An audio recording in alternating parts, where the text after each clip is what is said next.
फितरत थी सदा से बेवफाई है दिल, कोई बताए तो जरा, रस्म उल्फत है या सजा, रस्म उल्फत है या सजा। ताबिंदा खैर पहुंची?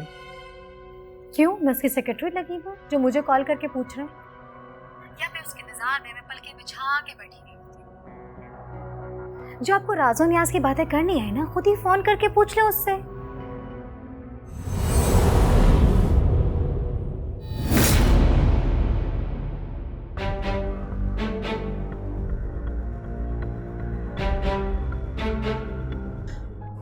वैसे खाला, आप ना शकील के लिए कोई और लड़की देख लें। ये ताबिंदा जो है ना, शक्ल सूरत की तो अच्छी है लेकिन कैरेक्टर की बहुत बुरी है। तुमने कहा था ना कि अगर मैं अम्मी को अपने साथ कर लूं तो अब्बू अकेले पड़ जाएंगे। अरे हाँ हाँ, याद आया। तो आंटी अब तुम्हारे साथ है? तुम क्या समझती हो तुम्हारे बाबा वकार को कबूल कर लेंगे? अपने फैसलों पर अटल रहने वाले इंसान है वो, वरना ताबिंदा और राबिया कब की दफा हो चुकी होती।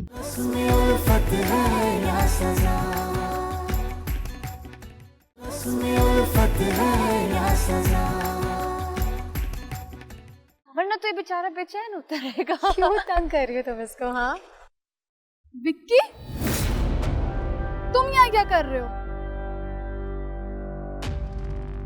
और ये लोग कौन है? कल रात तुम पार्टी से अचानक कहाँ गायब हो गए थे? निर्मा और रूबी भी तुम्हारा पूछ रही थी।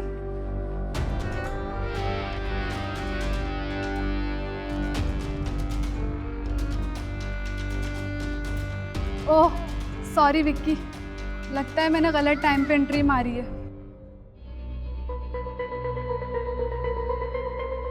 इरम, तुम किस किस्म की बातें कर रही हो? ये मेरा रिश्तेदार है और हम कुछ इंपॉर्टेंट मैटर डिस्कस कर रहे हैं। सॉरी आंटी, वो क्या है कि विक्की मेरा बहुत फ्रैंक फ्रेंड है। आप लोग एंजॉय कीजिए प्लीज।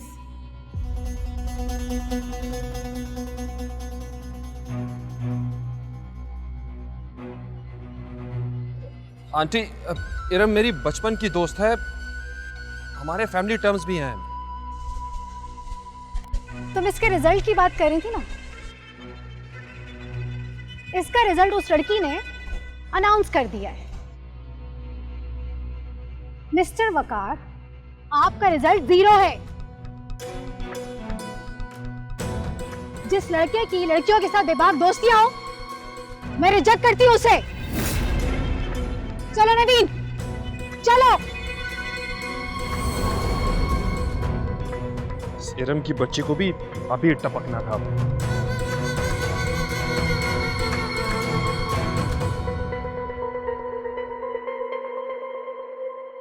नवीन, नवीन, किचन में जाओ, जाके खाना बनाओ।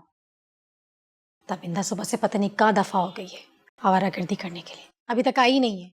यहाँ मेरे तन बदन में आग लगी हुई और आपको खाने की पड़ी है। मैं कोई खाना वाना नहीं बना रही और ना ही मेरा मूड है खाने का। बेवकूफ लड़की, शुक्र नहीं अदा करती हो कि उस फ्रॉड और फ्लड से तुम्हारी जान छूट गई है। शुक्र अदा ना मैं बाद में करूंगी, सबसे पहले तो मैं उस वकार के बच्चे को सबक सिखाऊंगी।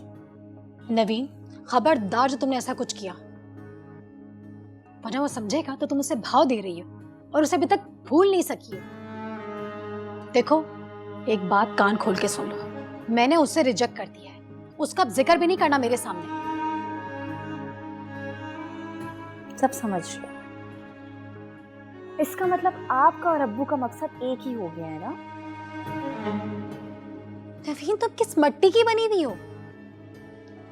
इतना कुछ तुमने अपनी आंखों से देख लिया है, फिर भी अपने ख्यालात उसके बारे में बदलना नहीं चाहती हो तुम? क्या हो गया है तुम्हें? माना कि मेरे और तुम्हारे अब्बू के कुछ इख्तलाफात हैं, लेकिन वकार जैसे घटिया शख्स के लिए मैं तुम्हारे अब्बू के मौक़िफ़ की हिमायत करूंगी। अब वकार का सोग बनाने की जरूरत नहीं है। चलो उठो, किचन में जाओ, खाना बनाओ। मैंने कहा ना मैं नहीं जाऊंगी।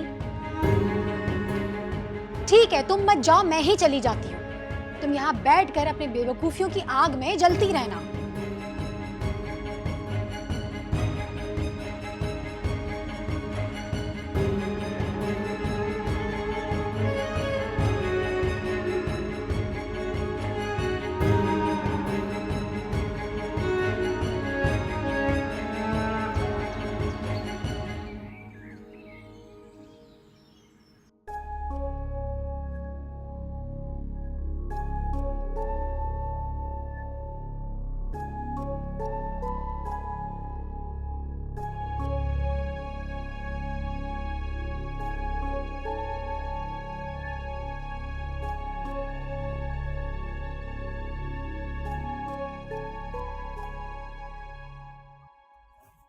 खुदा खैर करे, राबिया और ताबिंदा अभी तक घर नहीं लौटी।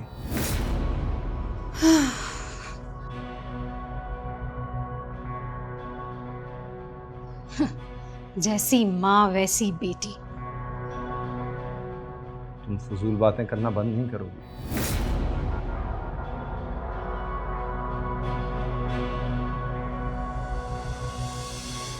जब आपको पता है मैं फजूल बातें करती हूँ तो मेरे सामने उनका नाम क्यों लेते हैं? मैं उनका नाम भी सुनना बर्दाश्त नहीं कर सकती। अपनी इसी सोच की वजह से तुम किसी दिन नुकसान उठाओगी, बड़ा नुकसान।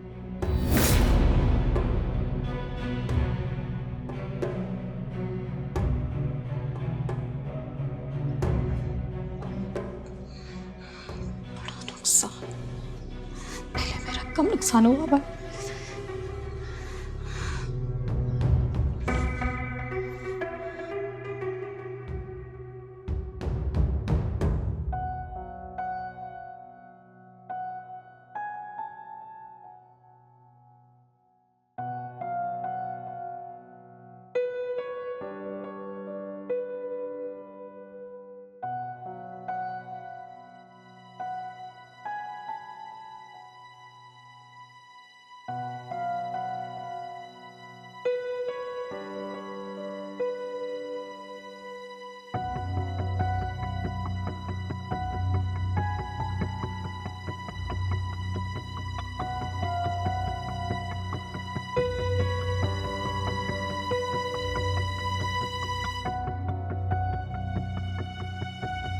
आपका मशरूबा नंबर इस वक्त बंद है। बराए मेहरबानी कुछ देर बाद कोशिश कीजिए।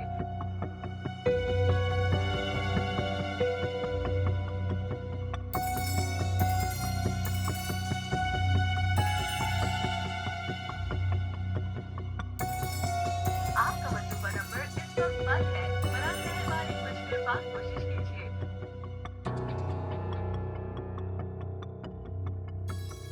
ताबिंदा का फोन मुसलसल बंद क्यों जा रहा है? कहीं खुदा न खास्ता उसके साथ कोई सालिहा तो पेश नहीं आ गया। खुदा करे ऐसा कुछ ना हो। अगर ऐसा कुछ हो गया तो मैं कयामत के दिन अपने दोस्त को क्या मुंह दिखाऊंगा? ताबिंदा को मैं अपनी बेटी की तरह चाहता हूं और राबिया को मैंने अपनी बहन बनाकर इस घर में रखा था। मेरे परवरदिगार, मेरी बहन और भांजी की हिफाजत फरमा, उन्हें बखैर और आफियत से घर पहुंचा दे।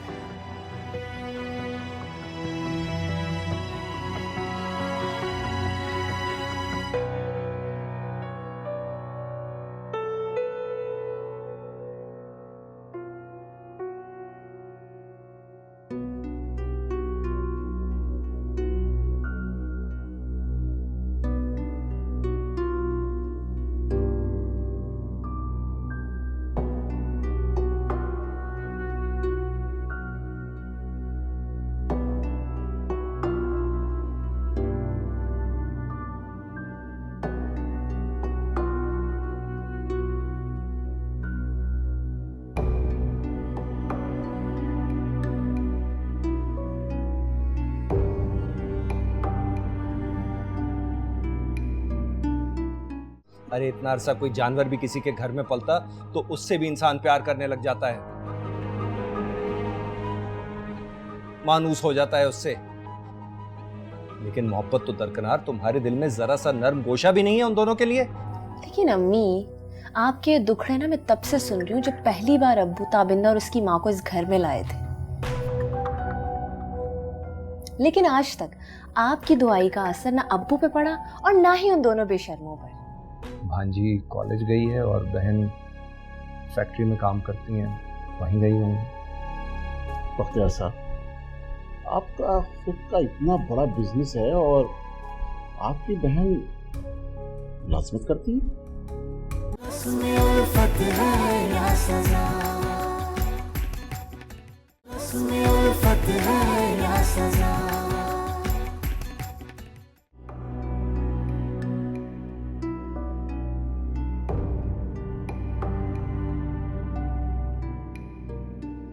हाँ, तो ऐसे परेशान हो रहे हैं जैसे वो कोई मासूम बच्चियां थी, आ जाएंगी। इतनी क्यों परेशानी का इतना बोझ उठा रहे हैं सर पर?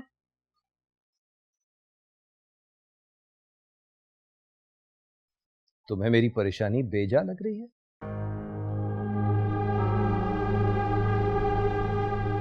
राबिया और ताबिंदा सुबह से घर से गए हुए हैं,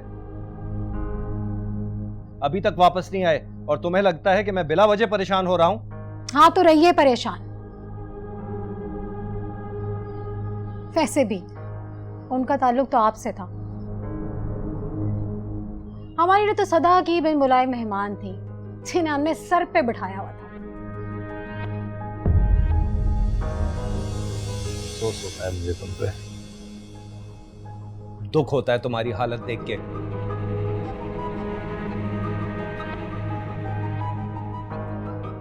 अरे इतना अरसा कोई जानवर भी किसी के घर में पलता तो उससे भी इंसान प्यार करने लग जाता है,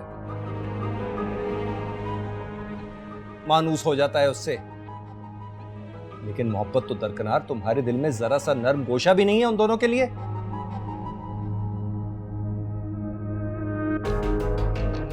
कम से कम यही बता दो कि सुबह तुम्हें कुछ कह के गई थी कि वापस कब तक आएंगी। आपको परेशानी में ये भी नहीं अंदाजा हो रहा कि एक नहीं 3 बार मुझसे पूछ चुके हैं कि कहाँ है वो, और तीनों बार मैं आपको बता चुकी हूँ, मुझे बताकर नहीं गई।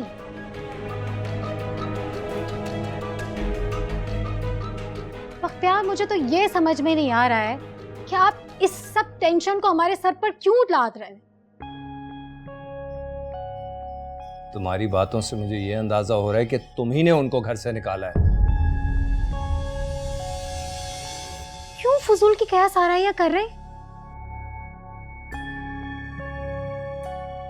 मुझे अगर उसे निकालना होता तो मैं बहुत पहले निकाल चुकी होती। कितने अरसे से उसे मैंने अपने सर पर बैठा के रखा हुआ है, ये आपको नजर नहीं आता। आखिर क्यों इतना जहर उगलती हो तुम उन दोनों के खिलाफ?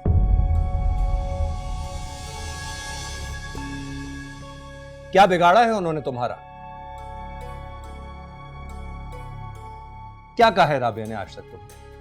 कुछ कहा है? राबिया बेचारी तो नजर भी नहीं उठाती तुम्हारे सामने। अच्छा, राबिया बेचारी, वाह वाह वाह। मासूम तो एक वो ही है ना जिसने मेरे घर में रहकर मेरे ही शौहर पर कब्जा किया हुआ है।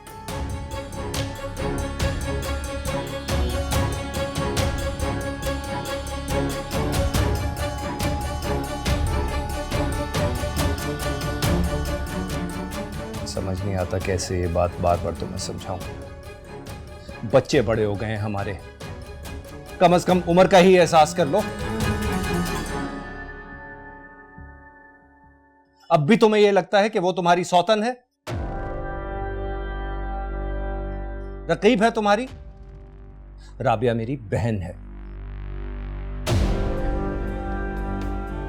हमेशा थी, हमेशा रहेगी।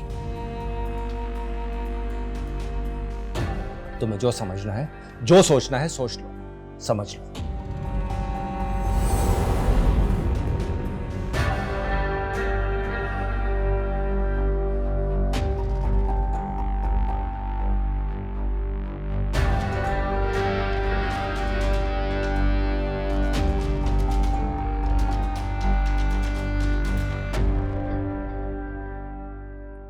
पता नहीं उस औरत ने क्या जादू कर दिया तुम्हारे बाप पे। एक लफ्ज भी सुनने को तैयार नहीं है। पता नहीं मेरी जिंदगी अल्लाह तूने किस अजाब में डाल दी। तो परेशानी हो गई हूँ, क्या करूं मैं, कैसे दफा करूं उन औरतों को यहाँ से, कैसे मेरी जिंदगी सुकून में आएगी। तुम किस लिए दांत निकाल रही हो? बड़ी हंसी आ रही तुम्हें मेरी बेबसी पर। पता है कि सौतन का दुख क्या होता है? लेकिन अम्मी, आपके दुखड़े ना मैं तब से सुन रही हूँ जब पहली बार अब्बू ताबिंदा और उसकी माँ को इस घर में लाए थे। लेकिन आज तक आपकी दुआई का असर ना अब्बू पे पड़ा और ना ही उन दोनों बेशर्मों पर। जबकि उन दोनों को पता है कि हमें वो लोग बिल्कुल भी बर्दाश्त नहीं। तुम्हारे बाप ने ना मेरा बहुत दिमाग खराब किया। ये अपना फजूल का लेक्चर सुनाकर मेरा दिमाग और खराब करने की जरूरत नहीं है। अम्मी, मैं आपको सिर्फ इतना समझाना चाहती हूँ कि उन दोनों का यहाँ से चले जाना हमारे लिए खुशी की नहीं बल्कि बहुत बड़ी खुशी की खबर है।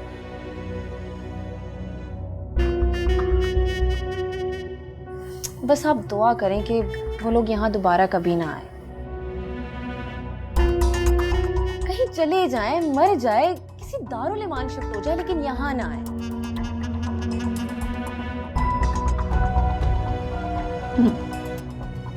मेरे नसीब ना तो पहले अच्छे थे और ना ही अब। पहले भी वो एक बार नहीं 2 बार इस घर से दफा हो चुकी। इससे पहले मैं खुशियां मनाती, बेघरतों की तरह वापस आ जाती।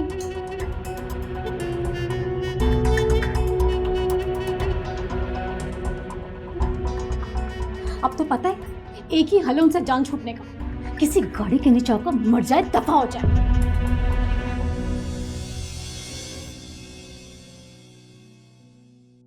मैंने पता तुम्हारा बाप क्या करेगा? वो उन्हें पूरे शहर में ढूंढता फिरेगा और इन्हें वापस लेकर आ जाएगा। अम्मी, छोड़े ना अब्बू को, वो क्या करते हैं क्या नहीं करते। मुझे आप बताएं कि इस बार आपकी किस्मत इतनी अच्छी होगी। मुझे लगता है इस बार किस्मत मेरा साथ देगी।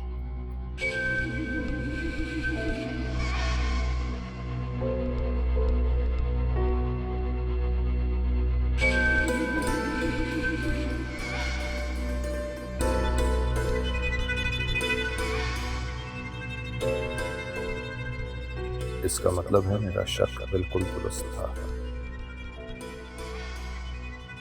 ताबिंदा और राबिया को इन दोनों ने घर से निकाला है।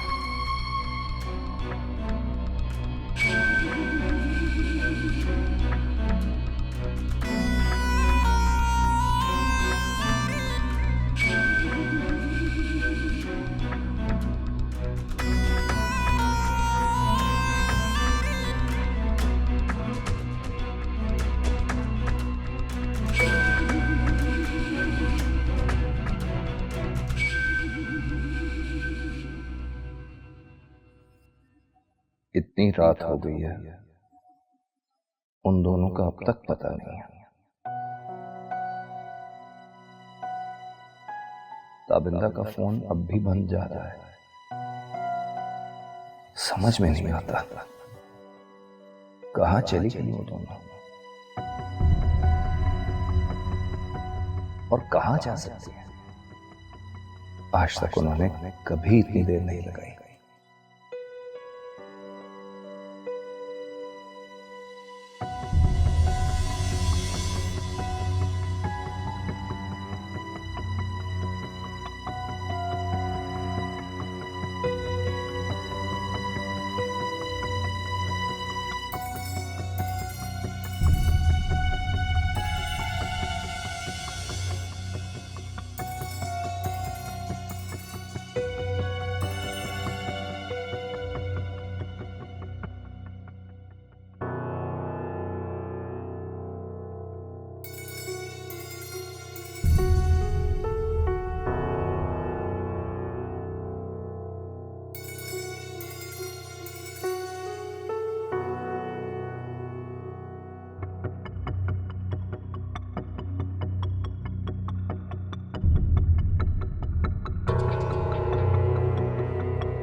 जी जी। देखें, मैं इस वक्त थोड़ा सा बिजी हूँ, मैं फ्री होकर आपको कॉल करता हूँ। Thank you. जी बख्तियार साहब, फरमाइए कैसे आना हुआ?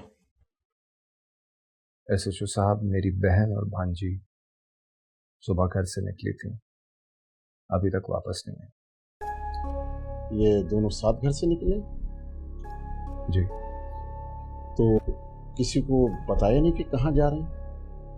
हमें लगा कि सब कुछ मामूल के मुताबिक हुआ है।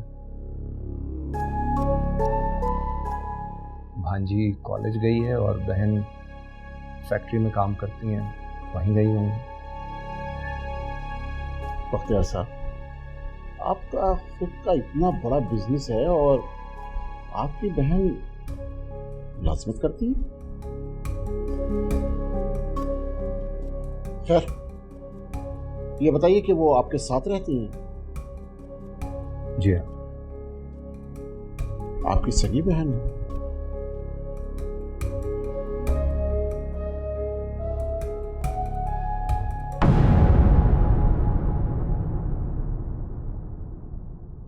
उसमें उल्फत है या सजा,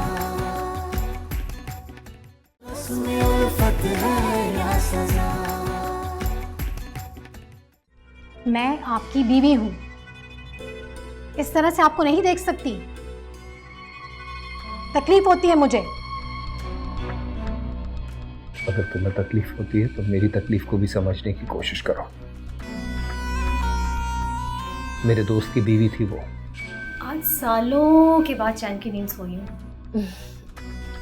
अम्मी, वैसे किस्मत ने ना इस बार हमारा भरपूर साथ दिया है, लेकिन मेरे ना एक बात जहन में घूमती रहती है, ये दोनों माँ बेटी आखिर गई कहाँ?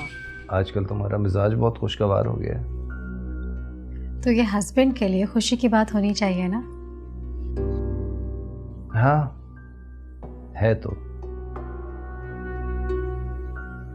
काश तुम्हें इस बात का पहले ही एहसास हो जाता। उसमें उल्फत है या सजा।